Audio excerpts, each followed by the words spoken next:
Welcome to the Learning Lab class, Digital Collections with OverDrive and Libby. My name is Melissa, and I'm one of the Adult and Teen Services librarians at the Arcadia Public Library. We're going to be taking a look at the resource OverDrive to explore the library's digital collection. In this video, we're going to be seeing how to borrow an item in OverDrive and to get it to the device of your choice. So let's get started. I'm here on the homepage of OverDrive and I'm logged in, which I know because it says my account on the right-hand side instead of sign in. And I'm going to go ahead and do a search for John Grisham.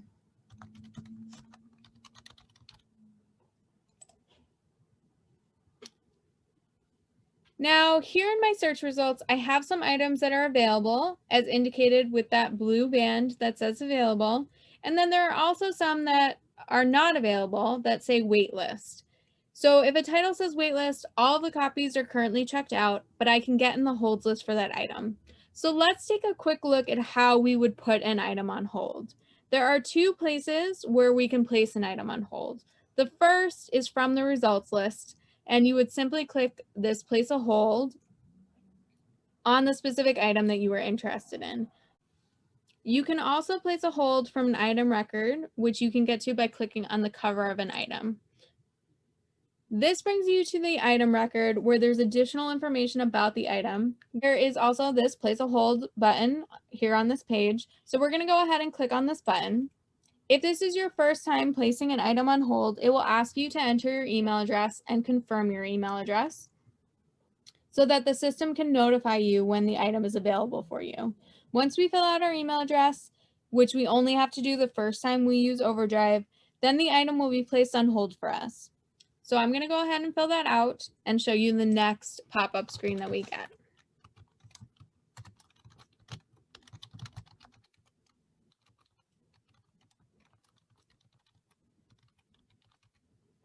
So I'm going to click the place a hold button, and it's going to give me this confirmation pop-up.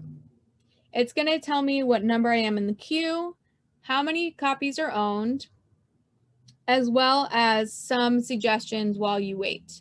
So these are all currently available items that we might also be interested in based on what we're putting on hold.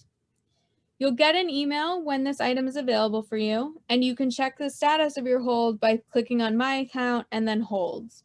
You can have 10 active holds at any given time. So let's take a look at that holds page, show you what that looks like. So it will tell me when the item was placed on hold, what number I am in line, of how many copies. Here, I also have the ability to suspend my hold. If I need to pause it for a certain amount of time, I can select how long I want to pause it for. And then also, if I want to be notified at a different email address, I can come here and click the email, edit email, and change where I will be notified. You can have 10 active holds at any given time. So I have one, so I can place 9 more holds on items. Let's go ahead and go back and do that same John Grisham search. And this time, let's take a look at an item that is available and go through the borrowing process for a Kindle ebook. Again, much like placing an item on hold, you have an option to borrow from 2 different places. You can borrow from this search page just by clicking on borrow when an item is available, or you can click on borrow from an item record by clicking on the borrow button here. On an individual item record page, it's also going to tell you on the right-hand side what formats that book is available in. So if you didn't happen to limit your search to Kindle format, it will allow you to just double check here that it is available in a format that you would like to utilize. So this is a Kindle book, and I'm going to go ahead and click borrow. You're going to get a pop-up which allows you to select the amount of time you want to check the item out for. The default and the maximum is 21 days, but you also have the option for 7 or 14 days if you want. So I'm going to go ahead and click borrow, and we're going to get another pop-up that has some additional options. If you want to get this book in Kindle format to use on your mobile device or Kindle through your Amazon account, you would go ahead and click on that Read Now with Kindle button. If you don't have an Amazon account or a device that works with the Kindle app, you have options to read the item in your browser or to download as a different format, something in this case that's called EPUB, which you can use in the OverDrive or Libby app. Please note that you have to pick one format or the other. You can't download both formats and you can't change your mind after you've selected one. So for this example, we're going to look at how to download a Kindle book. So we're going to go ahead and click on that Read Now with Kindle button. And it's going to push us over to Amazon. And it's going to prompt us to log in to your Amazon account. So I'm going to go ahead and log in to my Amazon account to show you what this looks like. Okay, so I've logged into my Amazon account, and once you log in, there will be this yellow button over here that says Get Library Book. Simply select that button and your book will be sent to your selected devices and then downloaded the next time that device syncs to the internet. You can manage some of the aspects of your digital account in Amazon using the Manage Content and Devices under My Account. So Devices and Content, and it will allow you to manage your digital content. So this is just an area to be aware of. It will keep track of things that have expired off of your account and things that you have currently borrowed.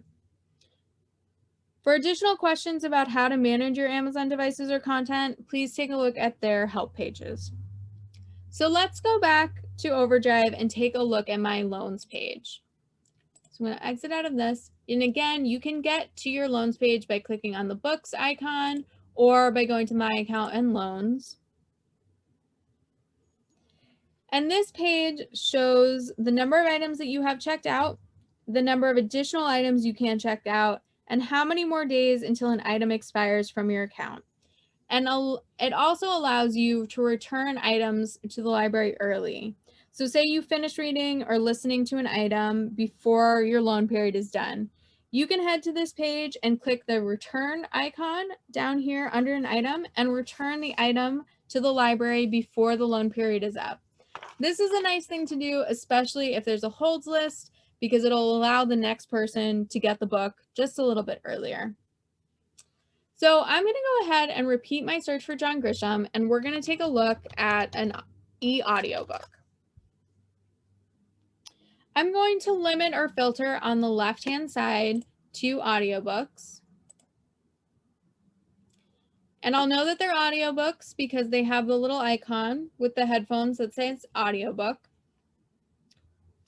This one, because I already have it checked out, says borrowed, and instead of saying borrow or place a hold, it says go to loans. It's going to take me to my loans page.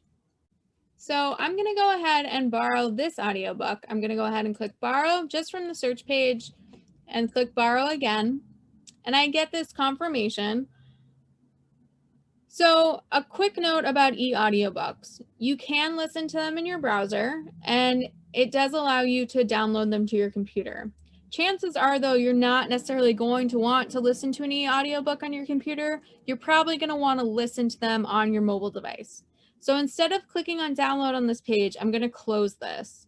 I recommend doing your searching and browsing on the computer. It's easier. You've got a bigger screen and a keyboard.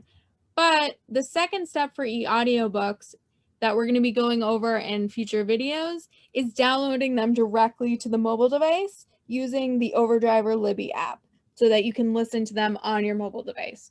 There isn't a way to send it to your device from the computer. So in this video, we went over how to borrow items, check your account, and access borrowed material. Join us for our next video where we're going to be taking a look at the OverDrive app on an Android device. Feel free to reach out to library staff if you have any additional questions.